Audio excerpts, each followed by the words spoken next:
Hey guys, welcome back. Tonight's story isn't about kings, wars, or forbidden romances, not directly anyway. It's about something a little more grounded. Something every single person in history, from the mightiest emperor to the lowliest peasant, had to deal with. Yes, tonight we're talking about toilet paper. Or, more accurately, the long and sometimes painful story of what people used before toilet paper existed. So go ahead, get cozy, dim the lights, maybe wrap yourself in a blanket that's softer than anything a medieval lord ever wiped with, and let's gently descend into humanity's least glamorous, but surprisingly fascinating daily ritual. Because for all our technological progress, for thousands of years, we had to get creative with, well, cleaning up after ourselves. Let's start in the ancient world, where civilization was just learning to build cities and hadn't quite mastered personal hygiene. In ancient Mesopotamia, around 5,000 years ago, people were already inventing writing, taxes, and regrettably, plumbing problems. Archaeologists have found early toilets made of baked clay and limestone, sometimes even flushed with water in the wealthy homes. Pretty impressive, right? Except there's no sign of what came after the flush. No rolls, no soft two-ply, just silence. Historians think they might have used handfuls of clay, or fragments of broken pottery, or simply water from nearby jars. Basically anything that was conveniently shaped and within reach. And yes, some scholars point out that early Sumerians had words for cleaning that might involve sand or ash. So, next time you're complaining about running out of toilet paper, imagine scrubbing with gravel. Now let's drift westward to the ancient Egyptians, who built pyramids, embalmed bodies, and had a very particular sense of cleanliness. The Egyptians were obsessed with hygiene. They bathed frequently, used scented oils, and even had personal barbers. But when it came to toilet habits, well, even the pharaohs had limits. They used limestone shards, known today as ostraca, smoothish pieces of broken pottery or stone, often recycled from old writing tablets. Yes, it's entirely possible that an Egyptian scribe once wrote tax notes on a clay fragment, and later, someone used that same fragment for a very different purpose. It's kind of poetic in a depressing way, the circle of paperwork.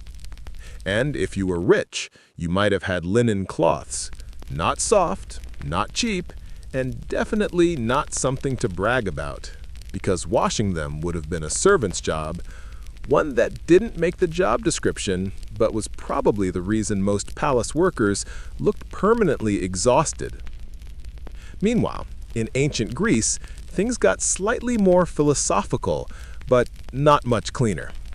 The Greeks, always keen on moderation and symmetry, had their own method. They used pessoi, small, flat ceramic pebbles, rounded stones about the size of coins. Archaeologists have found them near ancient latrines, even engraved with names. Yes, names. Apparently, some people would write the names of their enemies on the stones before using them. So technically speaking, the Greeks invented the first form of toilet revenge.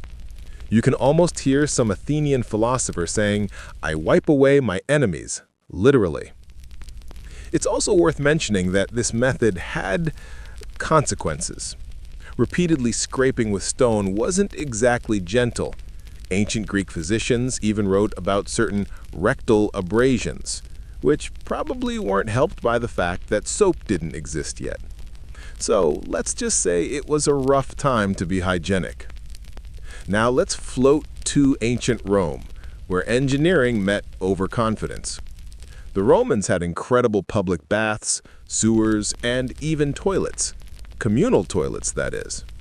Imagine a marble bench with holes cut in it, side by side, no partitions. You just sit next to your neighbor, chat about politics, and do your business. Privacy? Never heard of her. And after that, you'd use a spongia, a sea sponge tied to a stick. The sponge was stored in a bucket of salty vinegar water and shared between users. Yes, shared. You'd rinse it off, give it a little shake, and pass it to the next guy. A kind of early public wipe share program. Now, the vinegar probably did a decent job disinfecting, but not enough to make this remotely pleasant. Historians suspect this communal sponge was responsible for spreading all sorts of intestinal diseases. Because, surprise, even vinegar has its limits. Still, you have to admire Roman practicality. They conquered half the known world, but still couldn't invent toilet paper. Let's quietly slide over to China, where things were far more advanced. By the 6th century CE, the Chinese were already using paper, not for wiping just yet, but for writing and wrapping. However, by the 14th century, during the Ming Dynasty, we finally have the first documented mention of toilet paper as an actual product. Records from the royal court mention rolls of paper specifically made for the emperor's household. One note even specifies that 720,000 sheets were produced annually, and for the emperor himself, 15,000 sheets of specially perfumed paper were set aside. Perfumed toilet paper. In the 1300s. Meanwhile, in Europe, people were still, let's say, improvising. It's one of those moments in history where you realize technological progress isn't universal. Some people were wiping with rose-scented paper, others were reaching for hay. Speaking of Europe, let's drift to the Middle Ages. That charming era of castles, plague, and deeply confused sanitation practices. Medieval Europeans didn't have much in the way of organized plumbing. Castles had garderobes, little stone rooms with holes that dropped waste directly into the moat or a pit. The smell must have been historic. As for wiping, options included straw, moss, leaves, sheep's wool, or, for the wealthy, scraps of linen or hemp cloth.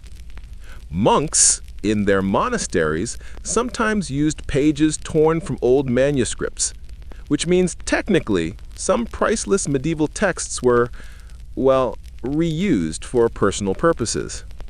The irony is that the monks also wrote moral treatises about cleanliness and sin. So perhaps somewhere in the archives of time, there was a pious brother writing, "Thou shalt cleanse thyself," on a page destined for the most literal interpretation possible.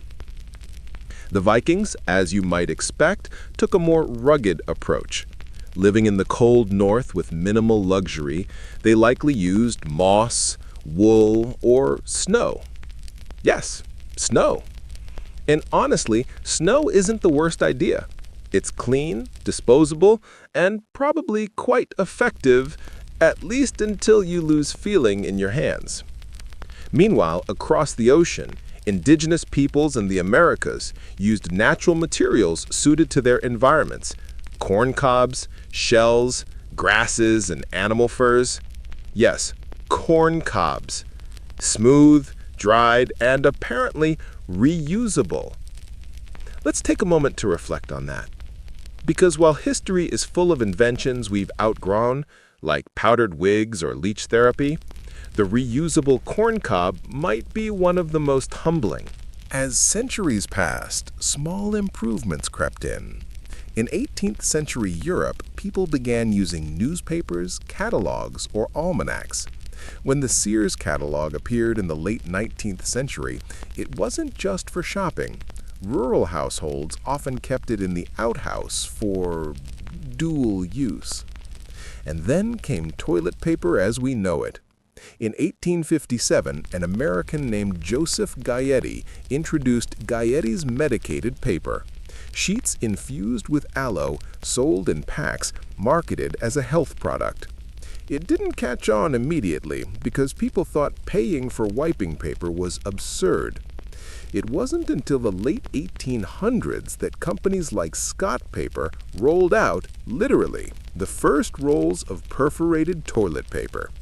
Even then, it was considered mildly embarrassing to advertise. Stores would sell it discreetly, often wrapped in brown paper, because apparently Victorian people could discuss death, disease, and colonialism, but not their bathroom habits. Let's pause for a breath. From clay to corncobs, from perfumed paper to shared sponges, humanity's journey toward modern toilet paper is strangely symbolic. It's about progress, comfort, and the lengths we'll go to avoid discomfort, even in the most private of moments. And yet, even today, in many cultures, toilet paper isn't the norm. Across much of Asia and the Middle East, water-based cleaning, using bidets or handheld sprayers, is still preferred. In a way, that might be closer to how ancient civilizations lived, more sustainable, more hygienic, and perhaps a little wiser. So next time you reach for a roll, take a quiet moment to appreciate it, because behind that soft, perforated convenience lies thousands of years of human trial, error, and mild suffering. From broken pots to perfumed sheets, from freezing snow to industrial catalogues, we've truly wiped our way through history. And on that note, I'll let you drift off imagining ancient emperors and humble farmers alike, all united by one simple truth. When nature calls, innovation follows. Sleep well. Wiping through the ages. Hygiene, honor, and the awkward realities of cleanliness. Hey guys, welcome back. If you're still here after part 1, first of all, congratulations. You've officially survived nearly 3,000 years of collective historical discomfort. And second, tonight we're continuing our sleepy, slightly uncomfortable journey through the one thing every civilization had in common: the eternal search for a clean exit. So grab a cup of something warm, maybe herbal tea, definitely not prune juice, and settle in as we wander deeper into the fragrant corridors of human history. Because what people use to wipe is only half the story. The other half is how they felt about it. Let's start with the ancient Romans again, because, as usual, they took everything a little too far. We already talked about their communal sponge-on-a-stick routine, the spongia. But what's interesting is how Romans actually thought about hygiene. Public toilets weren't private, they were social hubs. Men would sit side by side, chatting about politics, business, or gladiator gossip while doing their business. Archaeologists even found graffiti on toilet walls because, apparently, human nature hasn't changed in 2,000 years. One inscription roughly translates to, "Be gentle when you sit here, friend," which, to be fair, is good advice anywhere. But Roman hygiene was complicated. They bathed often, daily even, in public bathhouses, yet their sewer systems often fed right into rivers used for drinking water. So while they looked clean, disease still ran wild. It's that eternal Roman contradiction: marble on the outside, bacteria on the inside. Meanwhile, in ancient India, hygiene was taken far more seriously. The Indus Valley civilization, thousands of years before the Romans, had homes with drainage systems, water channels, and even private latrines. People used water for cleansing, a practice still deeply ingrained in South and Southeast Asia today. The Sanskrit word snana refers not only to bathing, but to spiritual purification. Cleanliness wasn't just physical, it was moral, which honestly feels a lot more evolved than rubbing your backside with a shard of clay. Even later Hindu and Buddhist texts emphasized ritual washing, which extended to toilet habits. Early Indian toilets often had water pots or lotas nearby. Simple, practical, and infinitely more hygienic than the Roman sponge bucket. Now, let's glide east again, to China and Japan, where cleanliness became an art form. In early China, before paper was widely available, people used sticks wrapped in cloth called chuchi, sort of like ancient toilet brushes except personal-sized. These were washed and reused, which sounds questionable, but at least it showed commitment. Then, as paper spread through the empire, people started realizing that thin sheets of plant fiber worked just fine. By the Tang Dynasty, scholars were already making offhand references to paper for the rear, which, in true Confucian modesty, was about as explicit as they got. In Japan, on the other hand, used wooden spatulas called chugi, about the length of a ruler, smooth and curved. Some were beautifully carved, because of course they were. This is Japan. If they're going to clean themselves, they'll do it elegantly. These implements were often left in small racks beside outhouses, washed and reused. It wasn't glamorous, but it was consistent, and consistency, as every historian knows, is the mark of civilization. Now let's drift back toward Europe, where things were less elegant and a lot smellier. After the fall of Rome, sanitation in Europe collapsed faster than a wet thatched roof. Cities lost their plumbing, sewers overflowed, and public hygiene became optional. Medieval people weren't as filthy as the stereotype says, but let's just say they had a different relationship with cleanliness. Bathing too often was actually considered unhealthy. Some thought it weakened the body or tempted sin. And so, instead of soap and sponges, people relied on perfumes, herbal sachets, and linen shifts to soak up sweat. The same went for the toilet. Wiping wasn't about softness or cleanliness, it was about survival. Whatever you could grab, straw, moss, or wool, you used. If it didn't give you splinters, it was a win. And the poor? Well, most peasants didn't even have dedicated toilets. They used chamber pots, fields, or the forest, a walk of shame that doubled as fertilizer management. Now, if we move to the Renaissance, we find a curious paradox. Europe rediscovered art, philosophy, and anatomy, but somehow forgot about plumbing. Royal palaces were architectural wonders with marble halls and golden ceilings, and cesspits underneath. Literally. In Versailles, the palace of Louis XIV, there were hundreds of courtiers and only a handful of bathrooms. Servants often emptied chamber pots directly into the gardens or out the windows. Imagine strolling the royal gardens and catching a surprise drizzle of liquid history. And the wiping materials? Fine cloth if you were noble, straw or hay if you weren't. There are letters from the court mentioning toilet linens perfumed with rose oil, but only for the king and queen. Everyone else? Bring your own rag. It's one of those moments when you realize royalty wasn't about comfort. It was about pretending the smell was someone else's problem. Now, by the 17th and 18th centuries, things started sort of improving. Printed paper became common, and so people started reusing books, pamphlets, or catalog pages. Benjamin Franklin's newspaper once joked that every American home should have his paper, if not for reading, then for other daily uses. That's marketing confidence. In Britain, sailors used ropes trailing in seawater, a sort of early marine bidet. It was efficient, but let's just say not everyone wanted to be last in line. Now let's gently wander into the 19th century.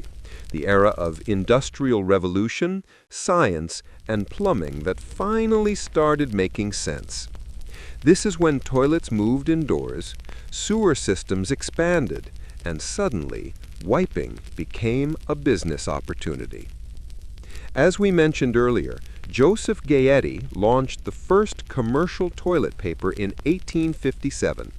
It came in flat sheets, pre-moistened with aloe, and advertised as the greatest necessity of the age, which, frankly, wasn't wrong. But people were reluctant to buy it. The Victorians were too embarrassed to admit that, well, they used the bathroom. So early toilet paper ads were discreet, sometimes showing only flowers or domestic hygiene without clarifying which kind. It wasn't until the 1890s, when the Scott brothers started producing rolls, that things really took off. Still, even in the early 1900s, it was taboo to mention toilet paper by name. Stores would hide it under the counter. Let's take a moment to talk about something oddly wholesome: outhouses. Before indoor plumbing reached everyone, the outhouse was the centerpiece of rural sanitation. A little wooden shack, usually with a crescent moon cut into the door, not for decoration, but for ventilation and light. Inside, you'd often find a bucket or pit seat, and nearby, the family's supply shelf: newspapers, almanacs, corncobs, or, if you were lucky, a roll of paper. Sometimes people strung catalogues from a nail for reading and wiping, the original multitasking. Kids in those days grew up knowing that going to the bathroom meant a 10-minute walk through the dark, freezing air with an outhouse that smelled like the end of the world. Honestly, that alone deserves a medal. Let's float into the 20th century, where toilet habits finally caught up with technology. By the 1920s and 30s, indoor bathrooms became standard in urban homes. Plumbing improved. Rolls of toilet paper became softer, safer, and socially acceptable. Advertisements finally leaned into the product, showing happy, clean families, though always in the vaguest way possible, because apparently, even in the age of jazz and electricity, we couldn't quite admit what we used toilet paper for. Then came two-ply, quilted, scented, and colored paper. By the 1960s, people were matching their bathroom decor: pink paper for pink tiles, blue for blue. It was the height of sophistication, until everyone realized the dyes caused allergic reactions. Ah yes, progress. Always 2 steps forward, 1 rash backward. And yet, not everyone joined the toilet paper revolution. In much of Asia, water remained the go-to.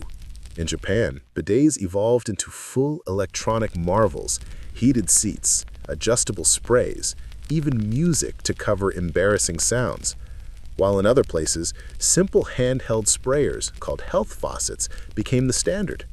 Economical, hygienic, and arguably superior. So while Westerners congratulated themselves for soft rolls, half the planet quietly upgraded to the deluxe spa experience. It's funny, really. We often think of civilization in terms of art, science, or architecture, but maybe one of the truest measures of progress is how comfortably and cleanly we manage the most basic human need. From crushed pottery to perfumed sheets, from shared sponges to scented rolls, every culture found its own way to deal with life's least glamorous moment. And in that sense, toilet paper is more than convenience. It's a symbol of empathy. Someone, somewhere, decided the world deserved softness. In our next and final part, we'll float through modern quirks, from Soviet sandpaper rolls to luxury gold leaf paper, and explore how something so simple became a global industry worth billions. So stay cozy, take a deep breath, and be grateful you live in a world where two-ply is just a reach away. Leaves, wool, and the royal rear-end routine. So, we've set the stage. We've drifted past the Romans and their shared sponge-on-a-stick moment, truly the peak of communal bathroom horror, and now it's time to move quietly through the rest of the world. Because while the Romans were arguing about whose sponge was cleaner, the rest of humanity was out there improvising. Let's start with something simple. Leaves. The humble, dependable, gently biodegradable leaf, nature's original two-ply. In most parts of the ancient and medieval world, people just reached for what was available. Birch leaves in northern Europe, corn husks in early America, bamboo leaves in parts of Asia. In other words, whatever didn't bite back or cause an unfortunate rash. It's not glamorous, but hey, at least it was renewable. And then there were wool clumps. In ancient Greece and later the Byzantine Empire, wealthy households sometimes used bits of wool, yes, actual wool, to wipe themselves. Because what better way to end your day than with a luxury sheep product? Though, if we're honest, I imagine it wasn't exactly soft as clouds. Probably more like slightly itchy cloud that ruins your toga. Meanwhile, in medieval Europe, people didn't talk much about bathroom routines. Hygiene wasn't exactly dinner conversation. But evidence from written records and archaeological digs suggests a wide variety of options. Hay, straw, moss, even handfuls of snow. And in castles? Oh, castles were special. The royals had garderobes, basically holes in the wall that led to a pit or the moat. Some were even built directly over rivers so nature could carry things downstream. Romantic, right? The sound of rushing water and everything else rushing with it. Now, you might think kings and queens had velvet toilet seats or something, but no, even royalty kept it simple. Henry VIII, for example, had a servant called the groom of the stool. His actual job was to, well, assist with royal business.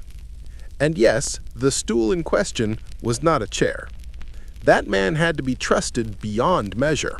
He was often one of the most powerful figures in court, because if you're helping the king in his most intimate moments, you learn secrets, literal and political. Imagine that career path. Started as a page, ended as the king's most intimate advisor, and also sometimes his human bidet. But not all corners of the world were using hay and regret.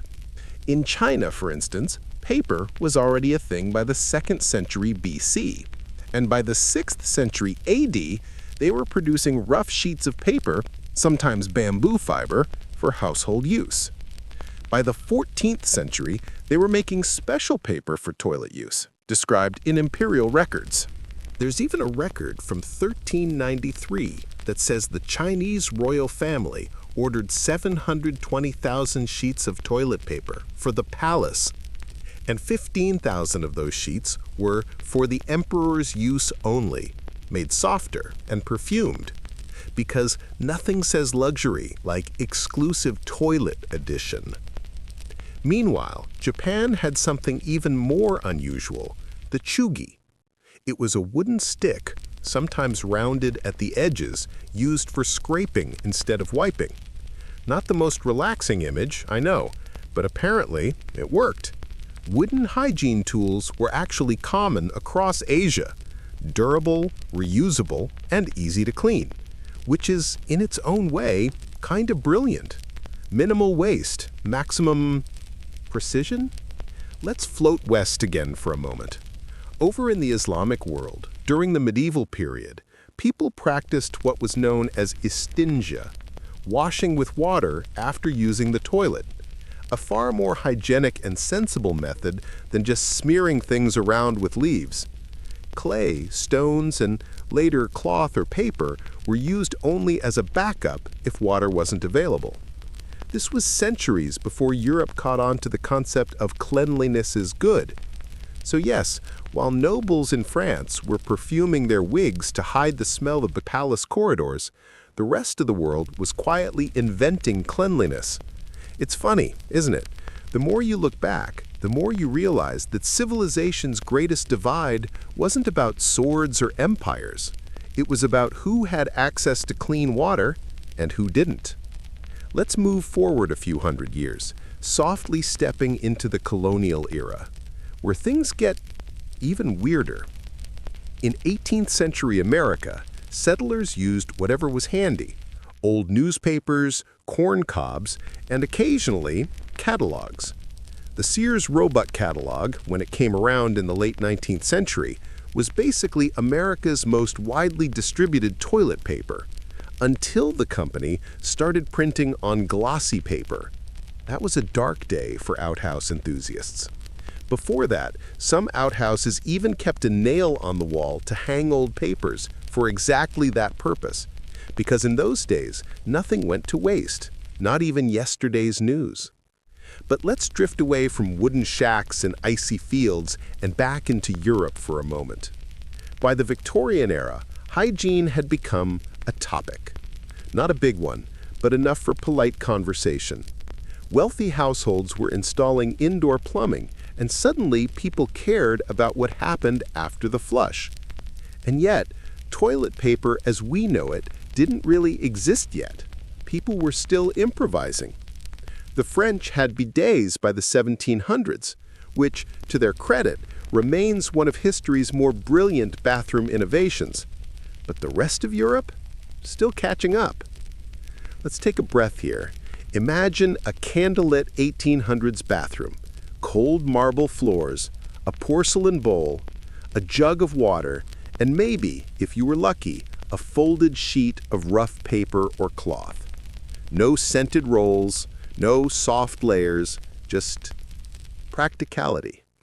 Now, as you're drifting a little deeper into this timeline, we're about to hit the moment where toilet paper officially enters history's chat. It's surprisingly late, and it starts, of course, with capitalism. Let's quietly glide into that next. Medieval wiping, when hygiene met imagination. All right, sleepy historians, let's quietly drift back again, this time to the medieval world. That cozy, candlelit, slightly plague-scented era between the fall of Rome and the rise of, well, better plumbing. The castles were cold, the peasants were muddy, and sanitation was aspirational at best. Now, if you're picturing armored knights galloping off to battle after a hearty meal, pause for a moment. Because those shiny suits of armor, they didn't come with zippers. And after the battle, let's just say nobody was fresh. So how did people clean themselves back then? The short answer is with whatever nature or desperation provided. But since you're here for the long, drowsy answer, let's take our time and explore. Castle commodes and moat wipers. Medieval castles actually had toilets, sort of. They were called garderobes, essentially small stone closets built into the outer walls of the castle. You'd sit on a wooden plank with a hole in it, and everything you contributed would drop directly into the moat below. Yes, the moat. The same moat that was supposed to defend the castle. Because nothing says fortress of power like a ring of human waste circling your walls. And yes, some historians believe the term garderobe, which literally means wardrobe, comes from the fact that nobles also stored clothes in those rooms. Apparently they thought the ammonia from waste would kill lice. So, in a way, medieval fashion was self-fumigating. Now, wiping. What did a noble use after a royal visit to the garderobe? Options varied. Moss was common, soft, absorbent, and conveniently growing everywhere in damp climates. Hay or straw worked in a pinch, though I doubt anyone enjoyed it. And if you were rich enough, you might have a bit of linen cloth. Reusable, of course, because laundering wasn't just for tunics. As for the peasants, they had fewer options and more creativity. Leaves, grass, handfuls of straw, even smooth stones from rivers, anything within arm's reach. In coastal areas, people used mussels or clam shells. Not ideal, but plentiful. Let's just say the term roughing it had a very literal meaning. The communal side of cleanliness. Now, monasteries, those silent, orderly worlds of prayer and plain living, had surprisingly advanced hygiene for the time.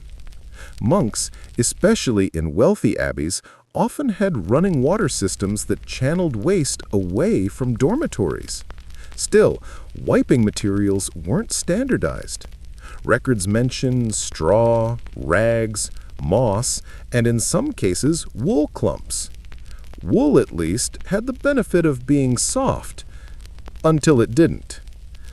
Meanwhile, public latrines in medieval cities were more of a social event than you might think. In places like London or Paris, large communal toilets hung over rivers or pits with multiple holes, side by side. No partitions, of course, because privacy wasn't a medieval priority. You'd chat, gossip, and maybe do some business, all while, doing your business. And when you finished, you might use a rag on a stick, sometimes dipped in water or vinegar between uses. Sound familiar? Yes, this was the European cousin of Rome's famous tersorium, that shared sponge on a stick.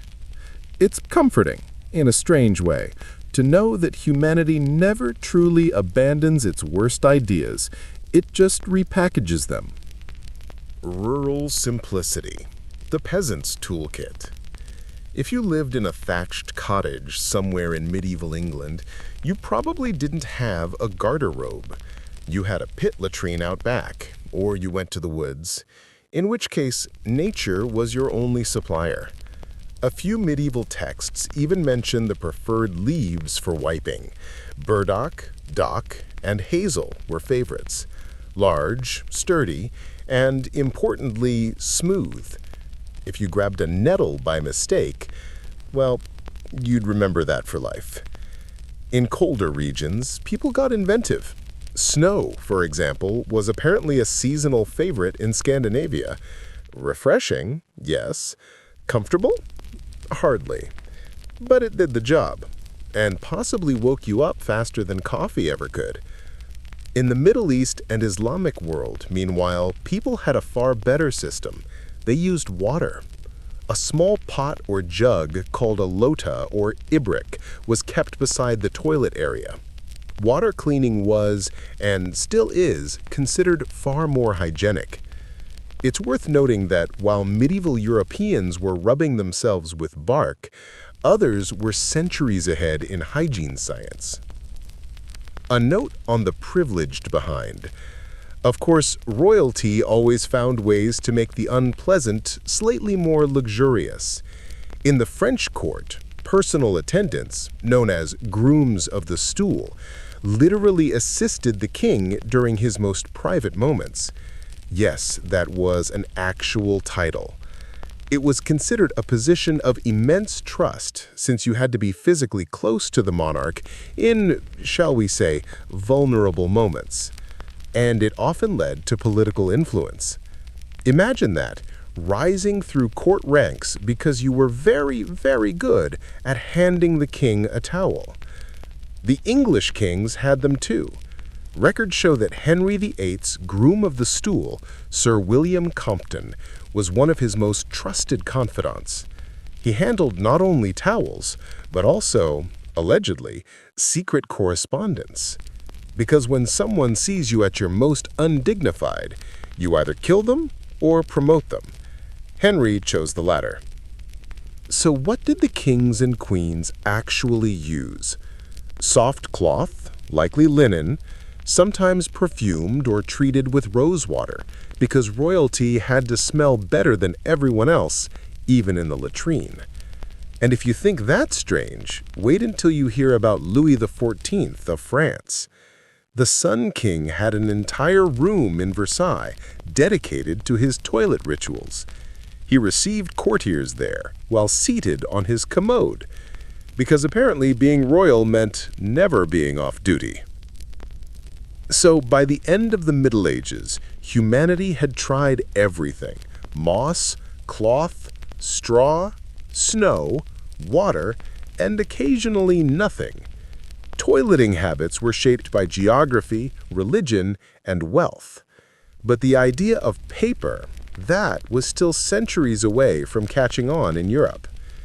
In the next part, we'll gently glide east to ancient China, where paper had already been invented, and people were quietly using it for something surprisingly familiar. Because while Europe was still wiping with leaves, the Chinese were wiping with innovation. So go ahead, stretch a little, take a sip of water, and when you're ready, we'll travel to the land where toilet paper began. The soft revolution. Toilet paper becomes a thing. Welcome back, time traveler. If you've made it this far, congratulations, you've survived corncobs, communal sponges, and medieval moss. Now we're entering the golden, or should I say silky white, age of hygiene. The moment when humanity finally decided that maybe, just maybe, scraping one's behind with bark wasn't the peak of civilization. We're talking about the invention of toilet paper. Real, store-bought, marketed toilet paper. A miracle that took way too long to happen. Let's roll back to 1857, New York City. Enter Joseph Gayety, a man who proudly called himself the inventor of medicated paper for the water closet. That's right, the very first commercial toilet paper wasn't about comfort, it was about health. Gayety's paper was sold in flat sheets, not rolls, soaked in aloe, and marketed as a medical product to prevent hemorrhoids. It even had his name printed on every sheet, because nothing says confidence like stamping your face on people's bathroom routines. 1,000 sheets cost 50 cents, which was a luxury in the 1850s. So for most Americans, Gayety's invention was fascinating, but unnecessary. After all, the Sears catalog and Corncobs were still free, and Americans love a bargain. Still, Gayety's name quietly lived on in bathroom lore, though his paper didn't. By the late 1800s, others were ready to roll, literally. Enter the Scott Paper Company, founded in 1879. They didn't invent the idea of toilet paper rolls, but they perfected it. By 1890, they were selling perforated rolls under various brand names because, oddly enough, no one wanted to publicly admit they made toilet paper. It was considered indecent. Imagine the marketing meetings. Let's not put our company name on it. People might think we know too much about wiping. But it worked. Quietly, discreetly, the modern toilet paper roll made its way into homes, hotels, and fancy establishments. And with indoor plumbing becoming more common, suddenly, soft, dissolvable paper wasn't just a luxury, it was a necessity. Let's drift across the ocean for a moment, to Britain, where things were slower. Victorian morality and a general aversion to discussing anything related to bodily functions meant toilet paper was seen as slightly scandalous. People still preferred cloth or water, and bidets were considered continental, meaning too French to be proper. But eventually, progress and marketing won. By the early 1900s, paper rolls had crossed the Atlantic, bringing the sweet, crinkly sound of modernity to bathrooms worldwide. Now, here's where things get interesting. The 20th century was the great toilet paper boom, but it was also a branding war. Companies competed over softness, strength, and two-ply luxury. Scott, Charmin, Northern, Quilted, you name it, each promised comfort and cleanliness, often in ads that were somehow both awkwardly intimate and aggressively cheerful? Picture it. Smiling 1950s families proudly displaying rolls in pastel bathrooms. Nothing says domestic bliss than being gently reminded how soft your toilet paper is. And yes, Charmin's cartoon bears would come much later, but that spirit of unnecessary enthusiasm started early. Meanwhile, in Japan, things evolved differently. While Western countries were obsessed with paper, Japan's love for technology and hygiene led to something else entirely: the washlet.